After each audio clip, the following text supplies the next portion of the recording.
Let's see if this all works, shall we?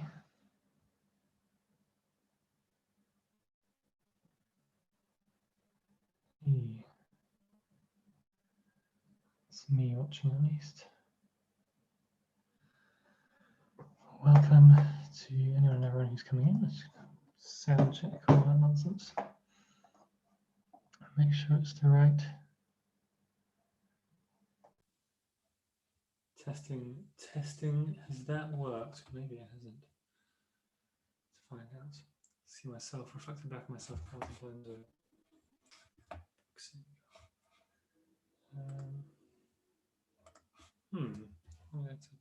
do something like that. I speak now. Testing. Has that worked? Maybe it hasn't. Seems fine.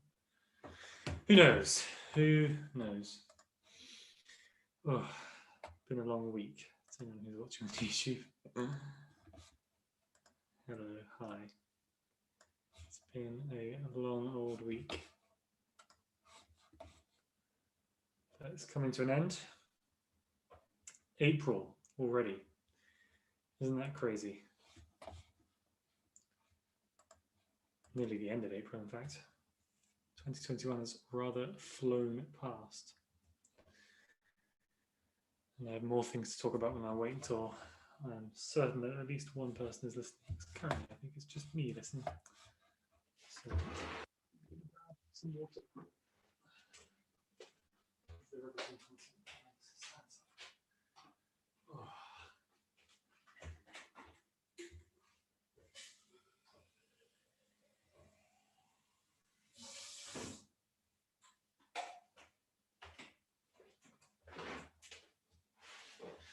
And I'm back.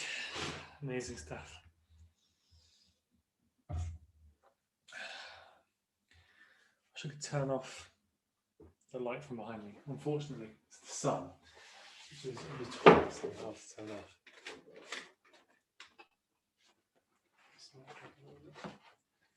This will be the last talk I'm doing from these digs. Until after that, I'll be broadcasting from where I'm living next. Doxed myself there. But it's all happening, all change all the time.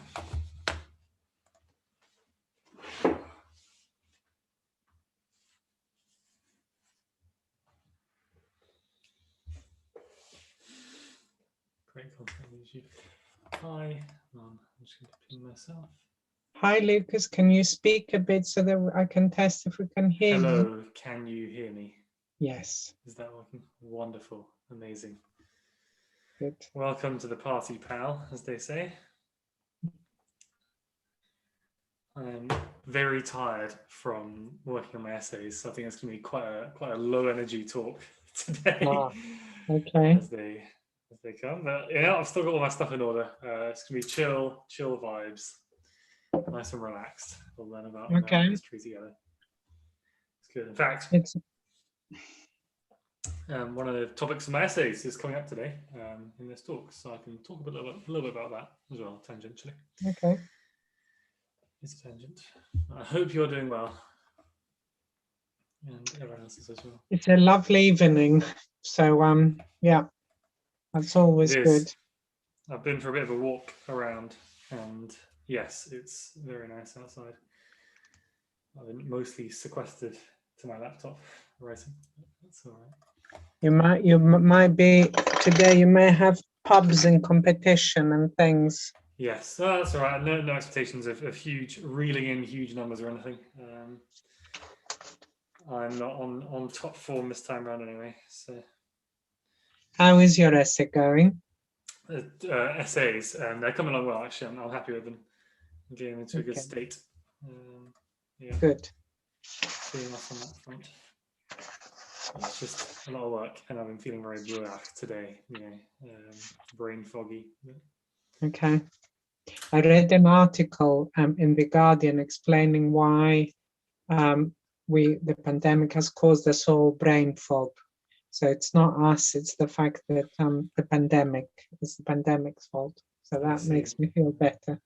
That is reassuring. Yeah, there's definitely some days where you just struggle to put two thoughts together in a row. Focus on me, camera. Thank you.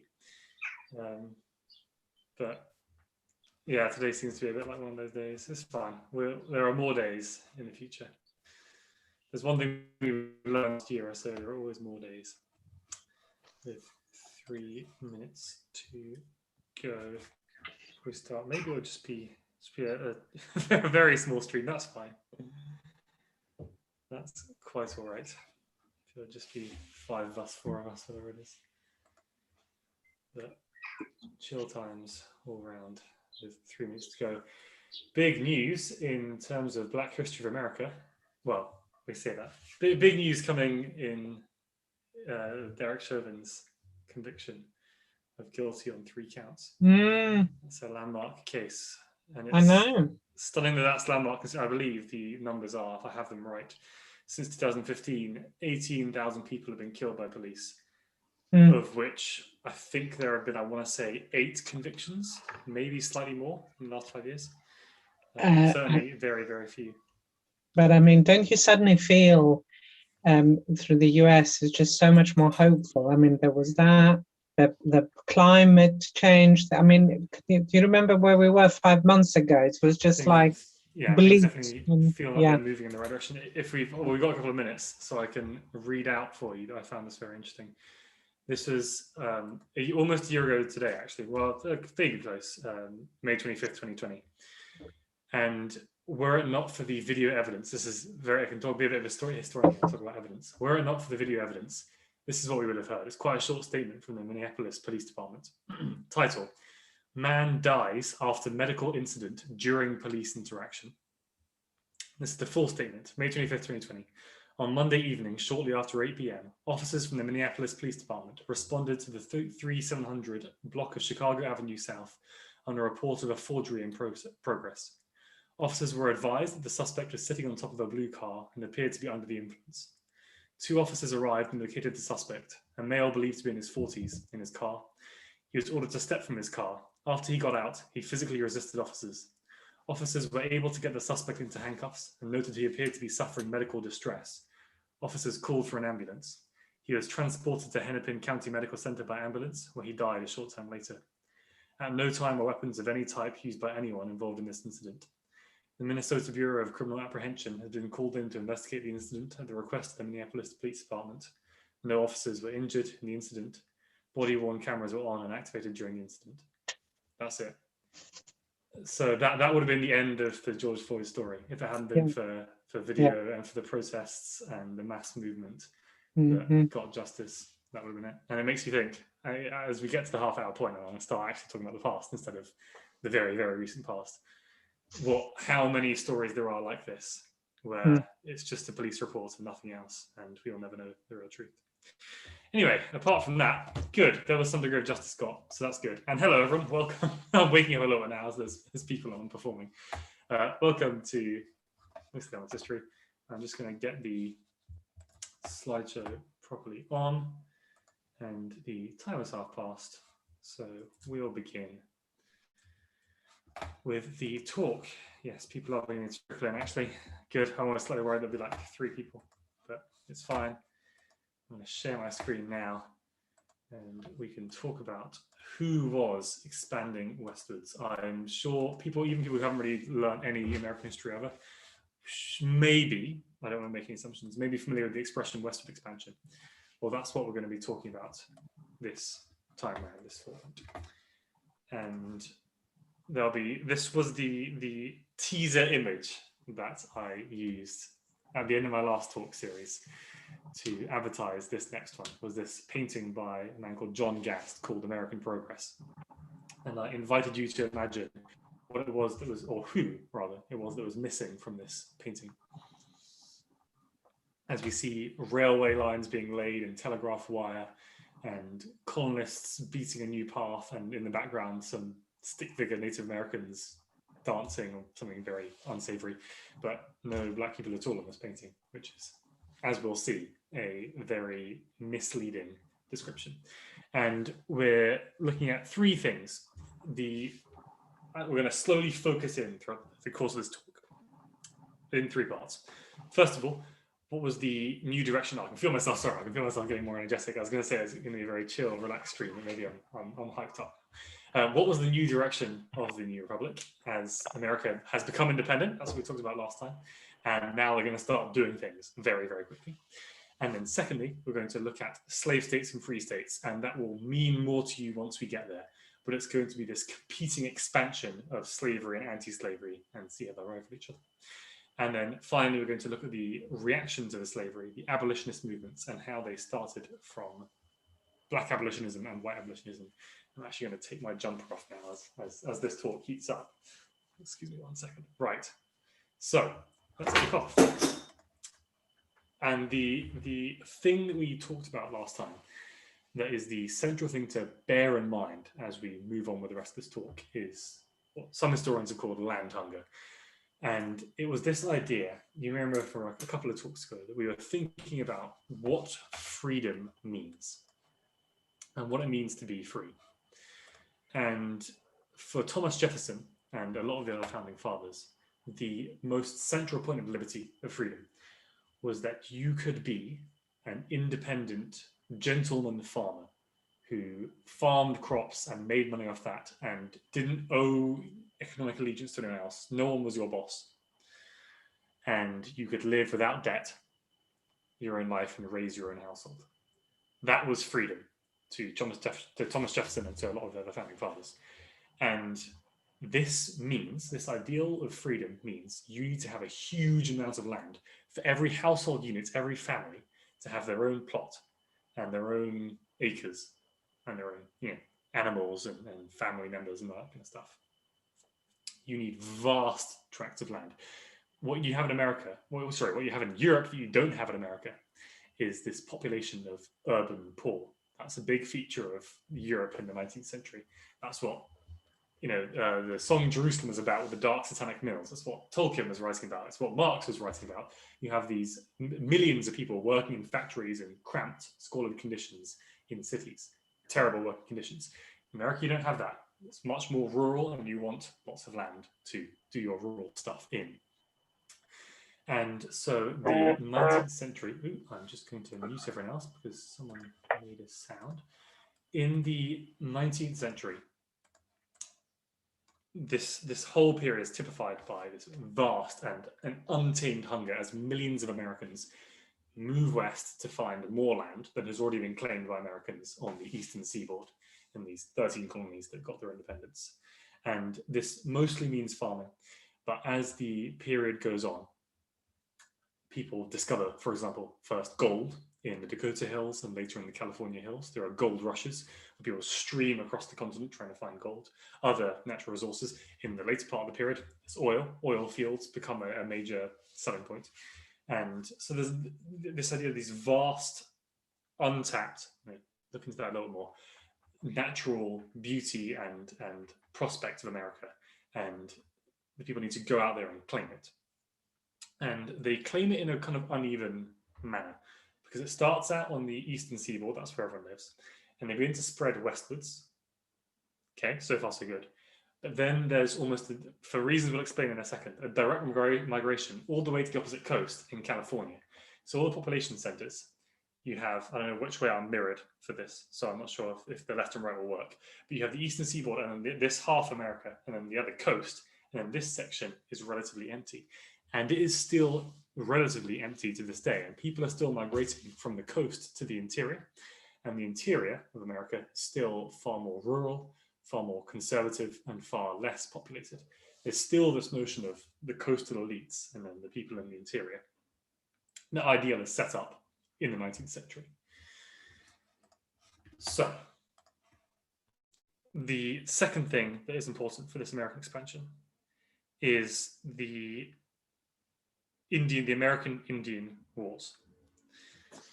And this means that when Europeans first came to America and made contact with the Native Americans, there are various different terms that they used to describe themselves and other people used to describe them. So American Indian, for example, Native American, Indigenous American. I prefer Native American, Indigenous American, just personal preference. So that's what I tend to use. The population of Native Americans crashed, right? It plummeted from disease and violence, mostly disease. And by the 19th century, these populations are beginning to recover. And pretty soon there are tens of thousands, hundreds of thousands, even millions of native living throughout the Americas. And when we see maps of American expansion, and there are a couple of those in the rest of this talk, a thing to remember is that often empires, and I include America in this, will draw a big line on the map and say, oh, this is the Louisiana territory, this is the Mississippi territory, this is New Mexico. And what that really means is that they have, 2 fortified little villages on the map, and then the whole rest of the area is just natives living completely independent, autonomous lives. And we will see the Comanche and the Apache and the Mapuche, all these different confederations of tribes that first start to exist in the 19th century. That's the thing that it really took me a while to get my head around, is that these groups are new. These are recent. The Native Americans haven't just existed for 10,000 years and then get all wiped out by the Europeans. These are tribal groups that are destroyed or appear in the 19th century, or different groups will merge into one and call themselves Comanche or Apache. And this is constantly changing, volatile, very, very complicated thing that I won't bore you with all the details of, but bear in mind, it's very complicated. And in fact, some groups, like for example in Florida, the Seminoles, were never conquered. Most of these people do end up giving up and losing because of the violence, but the Seminoles never do and still live in Florida to this day. But that is an important point, as shown by this painting here. There is a lot of violence that takes part of this American expansion, and it's not what, for example, in Australia, all the land is just declared terra nullius, and British colonists could just claim whatever they wanted and assume there was no one there and just kill anyone who got in their way. Well, there are fierce wars and rivalries and rival land claims and legal battles and actual battles, and all this kind of thing happens. And without getting into it too much, this is what my essay is about, due on Monday. It's talking about America as an empire, as a republic, but also as an empire. And it's the notion, and a historian called Patrick Wolfe wrote about this, that it's settler colonialism. In the same way that Britain settled America with the 13 colonies, America is now doing the same thing to the rest of the continent in displacing the natives from the land, and their own people are moving in and taking hold of it. And when Patrick Wolfe wrote this American expansion and settler colonialism, it dropped a bomb on the historiography, and everyone wrote lots of angry articles and books about it, and it's very contentious to this day.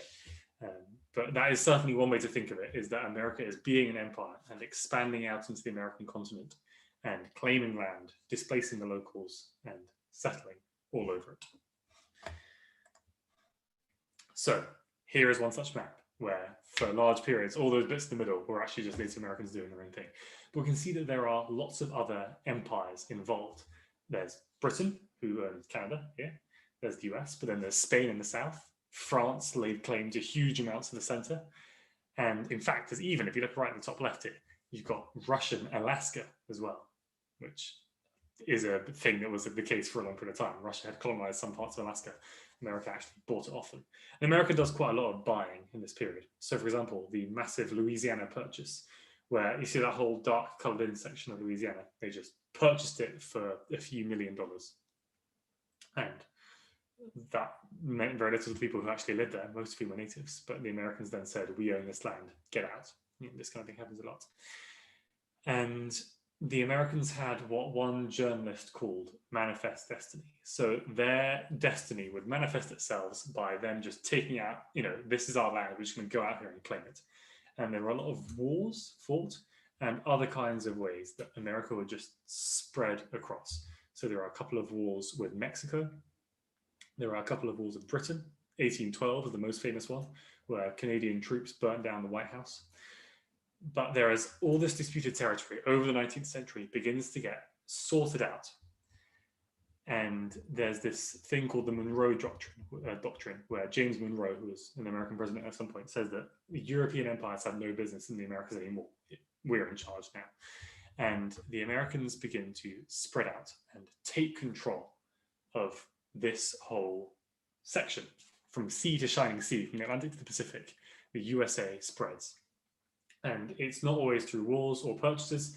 For example, the area that was known at the time and is now Texas was part of first the Spanish Empire, and then once the Mexicans got independent from Spain, it was part of Mexico, and American settlers immigrated in en masse to Texas until they were enough of the population to then start a revolution and say, no, we want to be independent, and then petition to be part of the US.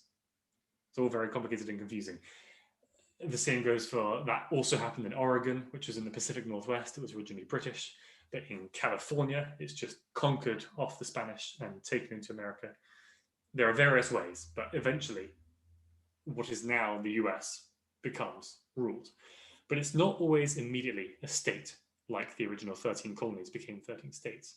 There are these various processes where it goes from unorganized territory to an organized territory, and then eventually to a state maybe. And this is when it gets tricky, because there was this big dispute over what the laws should be in the new states. The North tends to be free, and the South tends to have slavery is still the law. And in fact, by 1804, so very quickly after independence, which was gained in the 1780s and 90s, this is quite a multi-step process. By 1804, there were 16 states, 3 new ones have been added. I believe they are Kentucky, Maine, Kentucky, New Jersey, and another one. There are 16 states, and the 8 northern ones have all abolished slavery, and the 8 southern ones have all made slavery their law. And it was passed there were 2 things about slavery that were mentioned in the Constitution originally. The first is that you couldn't abolish the slave trade for another 20 years after American independence. And as soon as that time period expired, the slave trade was abolished, which means you can no longer bring people over from across the Atlantic from Africa to make them slaves. But slavery still exists in the territories where it exists, which you might think would stop slavery from expanding, but it didn't. Domestic slavery continues for a very long time. Secondly, it was made law that there had to be some kind of balance between the slave states and the free states. And this was laid down in what was called the Missouri Compromise in 1820, which made, you see that blue line on the map, the 36th parallel. Even though Missouri would be slave, after that compromise, everywhere south of the line, also known as the Mason-Dixon line, everywhere south of that line would be slave, everywhere north would be free. And you tend to get states being brought into the Union in pairs to make sure that the balance remains in the Senate. Because remember, even though in Congress, and this is still an issue to this day in the US, incidentally, even though in Congress, it's just by population is how many Congress people you get representing your state. In the Senate, it's just 2 senators per state. And so we get Missouri becomes a slave state at the same time that Maine becomes a free state. We get Arkansas becomes a slave state. Down the south here, you can see it's a territory at this point. But at the same time, Michigan becomes a free state, the other territory. We see Texas is balanced out by Wisconsin. And this process keeps going on for many, many years. But this is a very, very delicate balance. And this balance begins to become unstuck for a variety of reasons. There are 3 major ones, though. The first major reason is that for a variety of complicated factors, the free population begins to outstrip the free population, the population living in free states, begins to outstrip the population living in slave states. And after a certain point in time, about a third of the way through the 19th century, the free Congress people have a majority for the entire time. They don't really have a majority in the Senate, up to a point, which means that the senators can veto any kind of major law regarding slavery that the Congress people try to pass. As I said, this is still an issue to this day in the US, right? But eventually it becomes very difficult. There's this gridlock that happens because people are, all these laws are trying to be passed through Congress that the senators are just blocking. That's one issue. And the second issue is that there begins to become more and more threats to the Senate's balance of slave and free.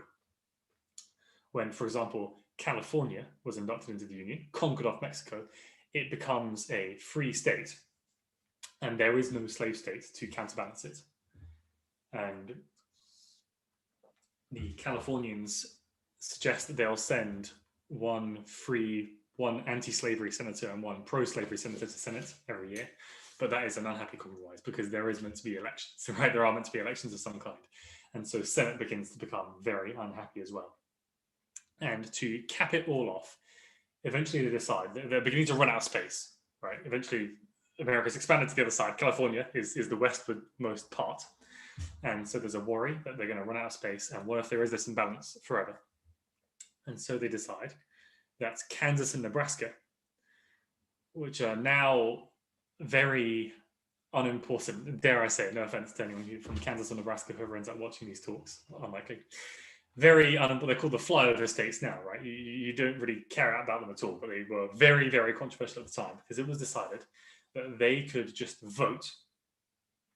The white population could just vote whether you wanted the state, when it became a state, to be free or to have slavery as the law. But people from all over America decided that this was going to be the battleground for America's soul and began immigrating into the states on purpose so that they could vote for their side. And both sides called the other side unfair. And it's not long before violence begins to break out. And a period called Bleeding Kansas, where people are shooting each other, hundreds of people die. People are shooting each other over the right to make their states free or not. And this delicate balance that's existed for so long begins to become unstuck, and everyone gets very worried. People begin bringing guns into Congress, right? People are concerned. And that's now, I don't know, is that a crazy thing? Maybe that's every stereotype that anyone ever has about Americans being confirmed. You'd wear a 6-iron, you wear a revolver into the Congress, maybe even wave it around a little bit when you're making a point or in a speech. People begin to get very, very nervous. And that is the other part of it, is that it's not just this high-level compromise being thrashed out by the politicians about, whoa, this state's going to be free and this state's going to have slavery, because it's real people and their real lives that are being impacted here. And as slavery becomes more and more entrenched in the South, there is a growing reaction to this.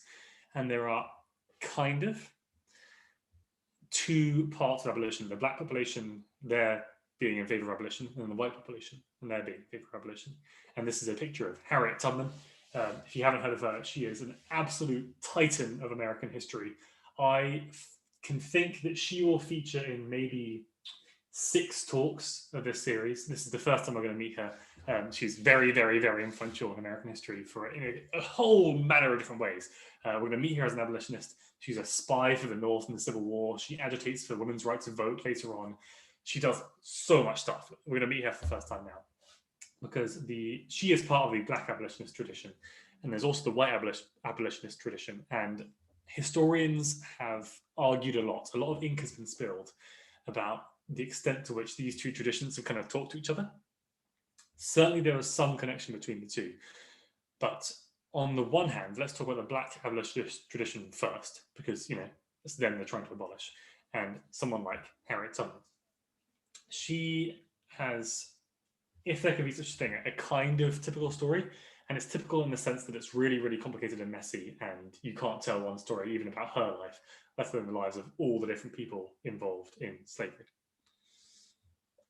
So she initially ran away from her master.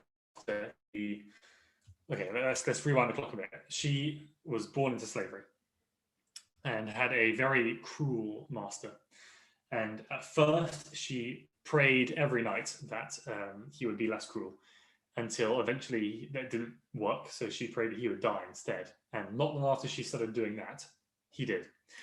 And we're going to start to see some elements of her maybe thinking that she has a connection with God, because as soon as she started praying that he would die, he did die. I'm not against that now, but there's certainly hints of that in her life. Second thing is, so master dies, And that is a very bad time for all the enslaved people under the control of one person. Because when they die, often their estate is split up amongst the various inheritors. And so there's a danger that she would be sold separately to the rest of her family. Obviously, slavery is bad enough. Imagine you can't even be with the family while you're doing it. It's terrible. So she resolves to run away. And at first she does with a couple of her brothers. But then one of her brothers has, I think, his wife is about to give birth. So he decides, no, I want to go back. Being free is good, but I would rather be enslaved with my child than be free without. Again, it's very interesting. It shows how complicated it is. And he forces Harriet to go back with him because he wants to be with his family, I guess. She doesn't have much say in the matter. However, she then runs away again on this network called the Underground Railroad, which is a series of safe houses and hidden passages, not an actual on-tracks railroad. It was just a network. Like maybe we would call it a motorway nowadays, right?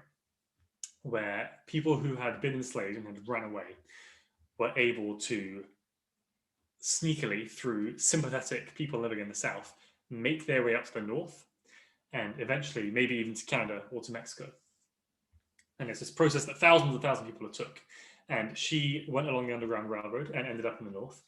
And she, interestingly, didn't talk about how she did it in public for years afterwards, for the very simple reason that she didn't want anyone to know, because then they would try and stamp out the Underground Railroad, and she wanted more people to be free. She personally helped at least 70 other people gain their freedom by guiding them through. She famously never lost another person. So that's one side of it. She never lost someone who had once in her care. She made sure that everyone she ever took into her care made it to freedom. Very impressive woman. So that's the black abolitionist side. It's people escaping, getting their freedom.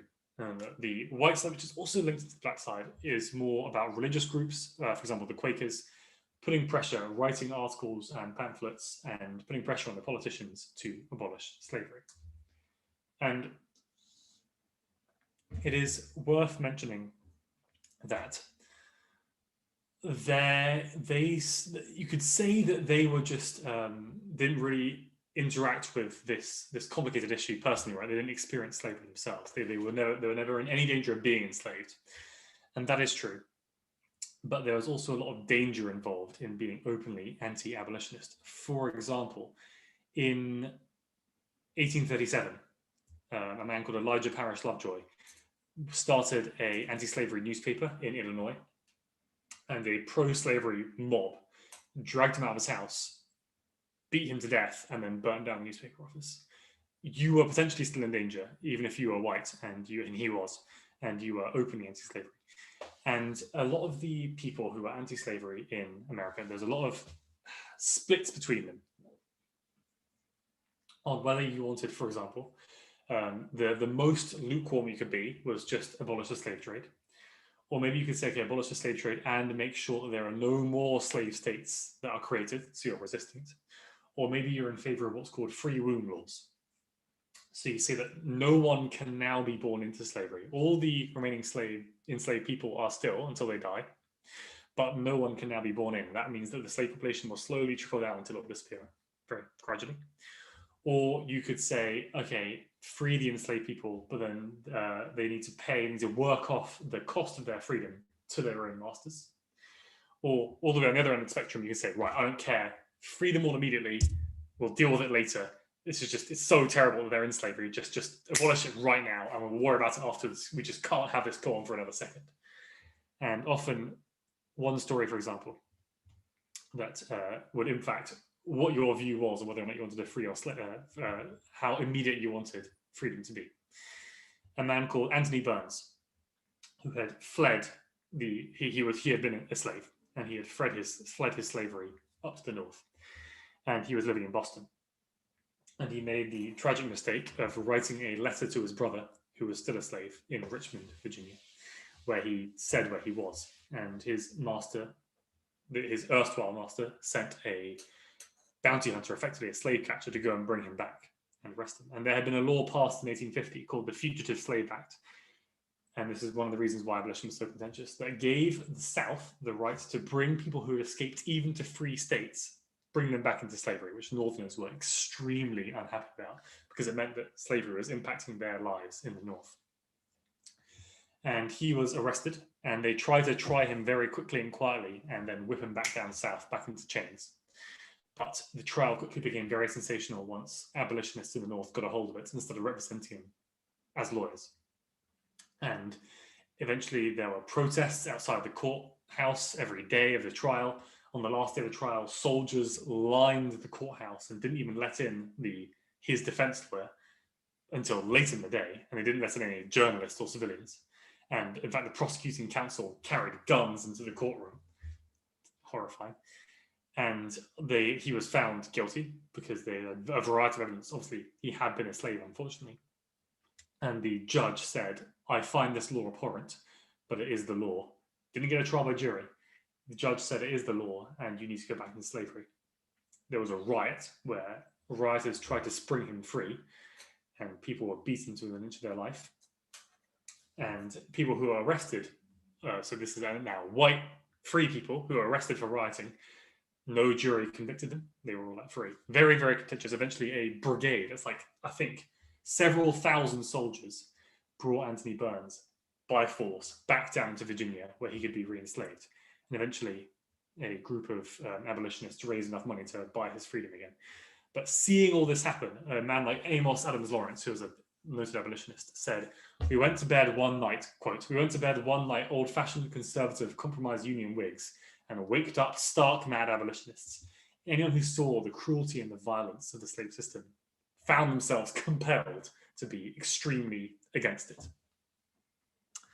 And in fact, in the aftermath of that riot and the Anthony Burns case, Boston passed a bunch of laws where it said that if you were potentially to be tried under the Fugitive Slave Act, you had to have a jury. The judge couldn't just obey the letter of the law. Your peers could say, "No, we just refuse to convict."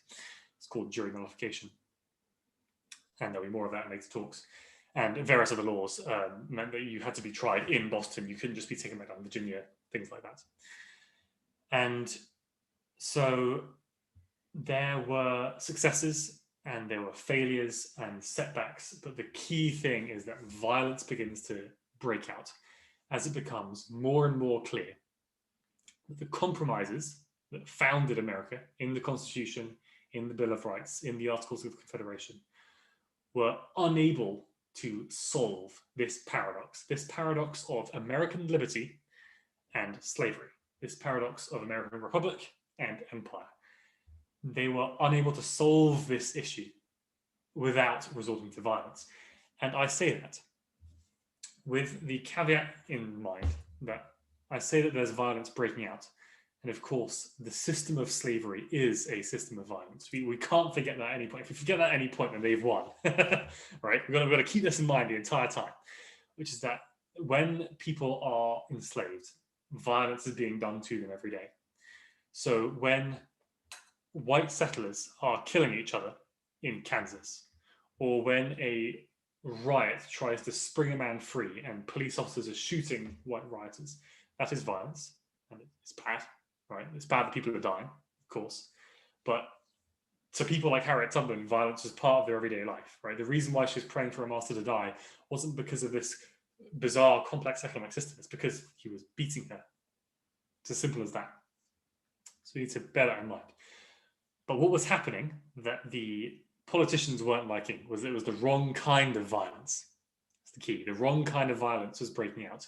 Whereas Congress people wearing guns into Congress, it was settlers, colonists shooting each other in Kansas. It was rioters trying to burn down a courthouse, or it was a pro-slavery lynch mob burning down a press, right? And it's the kind of violence that shocked people. And next talk, I might do an interview with the Haitian Revolution at some point, but next talk, we're going to do a 3-part series on the American Civil War, because it is becoming more and more clear that this resistance to the institution of slavery and the entrenched nature of it, the fact that the South was so economically dependent on slavery for their way of life to survive as they saw it, it became clear that there was no way for the Constitution, the American Constitution, to solve their problems. And that's what we have for today. Does anyone have any questions at all on anything we've talked about? Lucas, can you hear me? Yes, I can. Good. I'm not sure if I followed exactly, but halfway through you were talking about the fact that there was Spanish, French, English, all these influences coming in, and yet somehow they were flattened out in a sort of north-south divide, which seems a bit strange to me. Can you comment on that?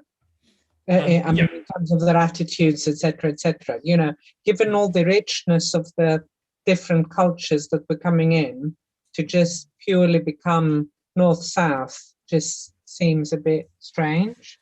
That is a very good question, very good point, in fact. And when I say that, okay, this is feeding into a massive historical question, which is, where does the culture of a population, where does it come from? Is it imposed from above by the elites, or does it flow upwards naturally from the people who make it up? And this is a huge debate that people have argued it's true in different ways, in different times, in different places. But what you have is two sides of things, where on the one side you have this imposition, and that's what it was before the Kansas-Nebraska election, which caused such a big crisis. It was the imposition from above of people saying, you will be a slave state, or you will be a free state. Right? That was what they were saying from above.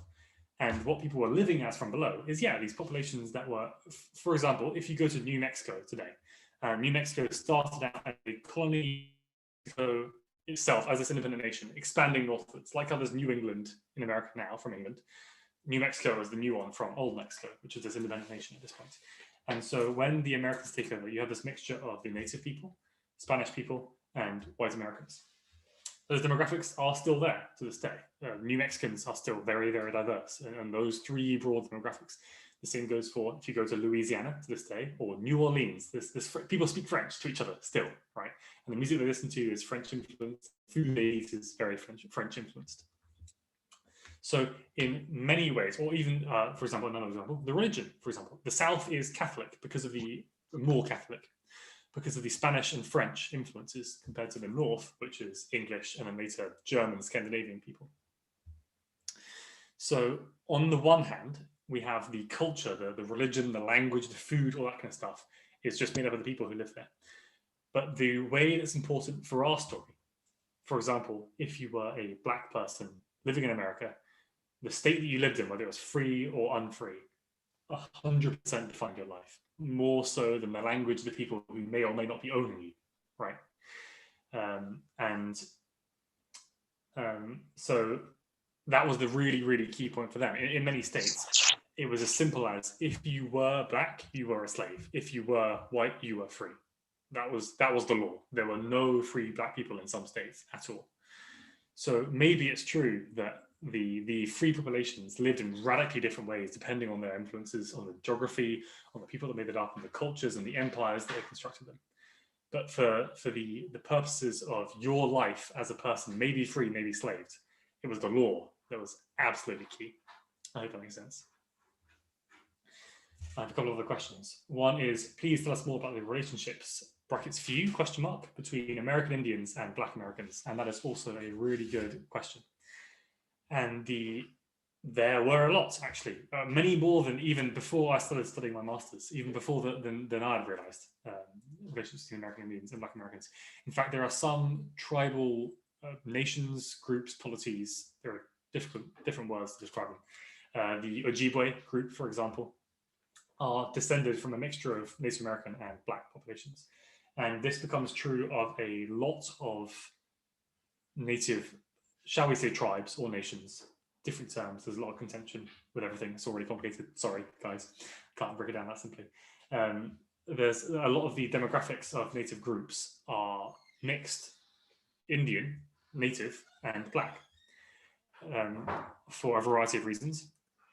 One of which is that when black people fled slavery, they would flee into the hinterland, away from the civilized areas where slavery is the law, and into native groups where they would just naturally intermingle.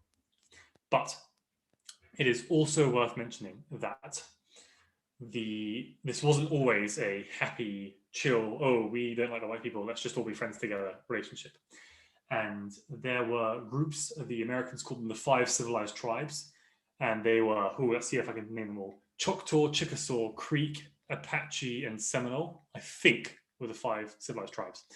And they often had constitutions, and they were highly organized, had armies, currencies, sometimes governments, that kind of thing. And often they would practice slavery.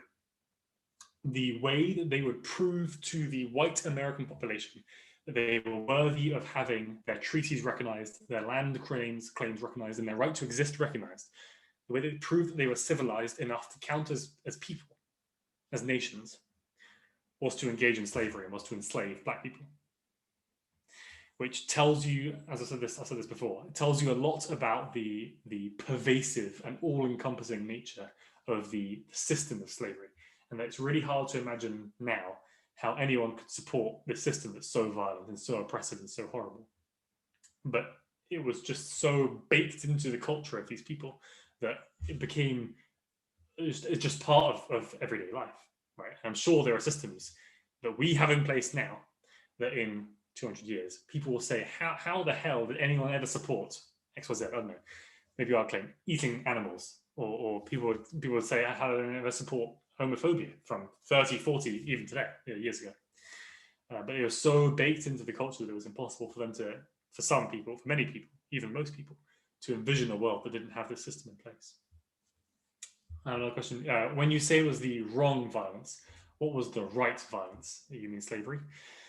So when I say wrong and right, there's another of these issues of how, or can, in fact, we as historians, and I think we are all historians together, that's what I think of this community, we're all becoming historians together. How can we, or can we, pass moral judgments on people in the past? And we've talked about this in previous talks a bit, but certainly from when we say right and wrong, the question we should always ask, there's always that hidden question, which is right and wrong for whom? Who viewed it as right? Who viewed it as wrong? Right or wrong? And for the government of the US, for the white landowning male, whatever other adjectives you want, that population, people who voted people into Congress and the Senate, people who made up Congress and Senate, people who paid most of the taxes, the people who owned other people, or even in the North, owned women in unequal and unfair marriages that the women had no way to get divorces. It's a whole other topic. But that population of people, as far as they were concerned, the violence inherent in slavery was acceptable. Even in states where there was freedom, where slavery was illegal, they still viewed the existence of slavery in the South, that violence, maybe they didn't like it, but they viewed it as acceptable to keep the Union, to keep America one country. Abraham Lincoln, for example, one of the most famous abolitionists ever. We're going to talk a lot more about him now and the context around this quote as well in later talks. But he said, if I could keep slavery and the Union, I would do it. If I could abolish slavery and keep the Union, I would do it. To many people, the most important thing was to keep the USA as one nation. Maybe they're right, maybe they're wrong, but to their mind, that kind of violence, the violence where black people were put in chains and forced to work for no money, and alienated and could be bought and sold, all that kind of stuff, that was acceptable. But what was not acceptable was Bleeding Kansas, was riots and arson and potential threats. One side of it, at least, was potential threats to private property. Because remember, the most important part of American freedom is the right to have private property, the right to be an independent person who has private property. And when there's this kind of social instability of riots and protests and people shooting each other in the streets, that threatens that kind of liberty and threatens the foundations of the USA as one nation, indivisible. Actually, that bit was added after the Civil War. but the idea of the US as one nation was threatened by that. And so when we say the right kind of violence and the wrong kind of violence, I personally don't like any kind of violence, right? And I certainly think that even the right kind of violence, as far as they were concerned, was still wrong. But to their mind, that kind of violence was a threat and one that had to be dealt with. And that's when we start getting laws passed. And so there'll be a 3-part series on the Civil War, in the same way that there was a 3-part series in the Revolution, where part 1 is the build up to it, part 2 is what was the black experience of the Civil War, and part 3 was what happened to black people after the Civil War, right? And in that part 1, we're going to look at the various attempts they made. And at times it can seem like this runaway freight train hurtling towards civil war. And all these politicians were trying to throw a lasso onto a train. They just have no chance of stopping it because these various systems were just smashing into each other in ways that couldn't be fixed. This conflict just couldn't be resolved. But maybe that wasn't the case, and we're going to look at that in time. But that's what people meant by the right kind of violence and the wrong kind of violence in that sense. Does anyone else have any questions at all? Don't have to. I think we've had a good discussion actually this time. But if not, anyone on YouTube as well, questions, ask them now or later. But if not, this is your last chance. As I said, there are no stupid questions. Even a clarification, qualification, just want to ask, tell me more about anything, that's fine. But if not, and you've sat through this far, can I ask you might want to consider subscribing to me on YouTube, so you can get notifications when I'm going to go live in case you forget or I don't send out the email or anything like that. And otherwise, I think that in 2 weeks' time, we're going to talk about Haiti because it's about damn time. And Haiti is very, very interesting. And it's around this time period. We're going to talk about Haiti, I think. Yeah, I've decided right now. And the famously, only, maybe, but certainly the first ever successful slave revolt where a group of people who were in chains tore those chains off and won their freedom. And what the hell happens next? And with that, I think we can end today's talk. And thank you all so much for coming around. Even as lockdown history, my email address becomes less and less true, and the countries are all opening up. But you still sit through it every 2 weeks, which I'm very, very grateful for. And I hope you've got something out of it, because I know I have. It helps me put my thoughts in order for my masters. Thank you, Lucas. Thank you very much, Lucas. Looking forward to Haiti. Thank you. Yes, wonderful. Thank you.